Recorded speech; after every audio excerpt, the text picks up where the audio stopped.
అందరికీ నమస్కారం. మీరు చూస్తున్నారు మనం యూట్యూబ్ ఛానల్. ప్రస్తుతం ఉన్న గ్రామం వచ్చేసి పూర్వం ఉస్నాబాద్ మండలం, ప్రస్తుతం అక్కినపేట మండలంలోని గోవర్ధనగిరి అనే గ్రామం.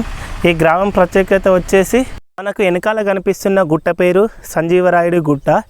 అది 1000 మీటర్ల ఎత్తులో ఉండడం వల్ల దాని పైకెళ్ళి చూసినప్పుడు మనకు చుట్టూ వందల గ్రామాలు కనిపించడం దాని ప్రత్యేకత. మరియు దాని దగ్గరికి వెళ్ళి దాని మిగతా ప్రత్యేకతలు అక్కడ ఏమేమి ఉంటాయో చూద్దాం. ఈ మార్గం ద్వారానే మనం గుట్టపైకి ఏరుకోవాలి. వాహనాల ద్వారా పోవచ్చు, మరియు కాలినడకన కూడా ఇదే మార్గం ద్వారా పైనకి వెళ్ళాలి. మనం పైనకి వెళ్ళే మార్గంలో మనకు మొదటగా కనిపించేది వనదేవతలైన సమ్మక్క మరియు సారక్క గద్దెలు. ప్రతి 2 సంవత్సరాలకు ఒకసారి చుట్టుపక్కల వేలాది మంది వచ్చి ఇక్కడ పెద్ద జాతర జరగడం జరుగుతుంది. మనకు పైనకి వెళ్ళే మార్గంలో తర్వాత కనిపించేది ఆంజనేయ స్వామివారి విగ్రహం. దీనికి చాలా చరిత్ర ఉంది. ఇది నేరుగా బండకు చెక్కబడి ఉంది. మరియు హనుమాన్ విగ్రహంతో పాటు కింద శివలింగం కూడా మనకు కనిపిస్తుంది.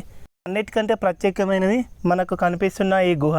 ఈ ఆంజనేయం చుట్టూ ప్రదక్షిణ చేయాలంటే ప్రతి ఒక్కరూ దీని గుండా పోవాల్సిందే. దీని గుండా పోవడానికి చాలామంది పిల్లలు, పెద్దలు, వృద్ధులు ఎలాంటి వాళ్ళైనా ప్రయత్నిస్తారు. దీని గుండా పోవడం కొద్దిగా కష్టమైనా కూడా చాలామంది భక్తులు ప్రయత్నిస్తుంటారు. స్వామివారి అనుగ్రహం ఉంటే దీని ద్వారా ఈజీగానే బయటపడవచ్చు. కష్టమైనా కూడా ఇక్కడికి వచ్చే భక్తులకు ఒక మంచి అనుభూతిగా మిగిలిపోతుంది.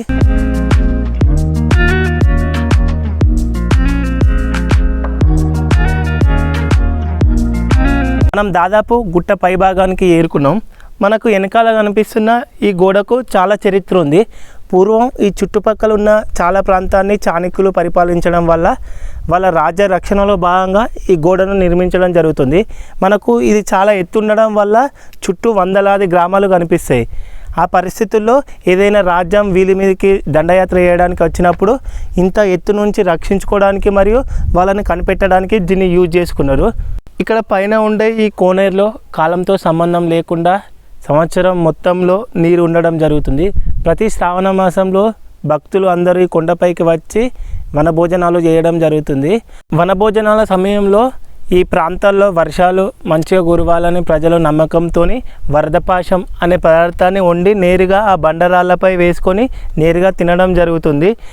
ఆ వండిన వంటకాన్ని వారి తలపై వేసుకొని ఆ గుండంలో స్నానం చేయడం జరుగుతుంది.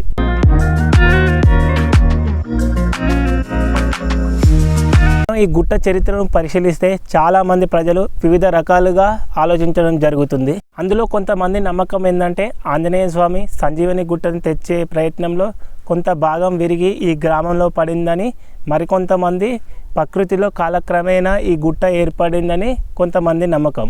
ఈ గుట్టకున్న మరో ప్రత్యేకత, ఈ గుట్ట చుట్టూ 4 చెరువులు కల్కి, చామంతుల, నక్కలకుంట మరియు తాళ్ళకుంట అనే 4 చెరువులు 4 వైపులా ఉండడం ప్రత్యేకత. కాలంలో ఈ గుట్ట ఒక మంచి పర్యాటక కేంద్రంగా ఏర్పడుతుందని ఈ చుట్టుపక్కల ఉన్న గ్రామాల ప్రజలు నమ్ముతున్నారు. ఎందుకంటే మనకి ఈ పక్కనే గౌరవెల్లి ప్రాజెక్టు ఈ కొండను ఆనుకొని ఉంది. తెలంగాణ ప్రభుత్వం ఇప్పుడు దాన్ని ప్రతిష్టాత్మకంగా నిర్మిస్తుంది. కాబట్టి దీన్ని కూడా తెలంగాణ ప్రభుత్వం పట్టించుకొని మంచి పర్యాటక ప్రాంతంగా అభివృద్ధి చేస్తుందని చుట్టుపక్కల ఉన్న ప్రజలు నమ్ముతున్నారు. పై ఉన్న వాతావరణం చాలా ఆహ్లాదకరంగా ఉంటుంది. మరియు చుట్టూ కనిపించే ప్రకృతి అందాలు చాలా అద్భుతంగా ఉండడం వల్ల చాలామంది ప్రజలు ఇక్కడికి రావడం జరుగుతుంది. ప్రకృతిని ప్రేమించే ఎవరైనా ఇక్కడికి వస్తే మంచి అనుభూతిని ఖచ్చితంగా పొందుతారు. ఈ చుట్టూ ఉన్న ప్రకృతి అందాలను చూద్దాం రండి.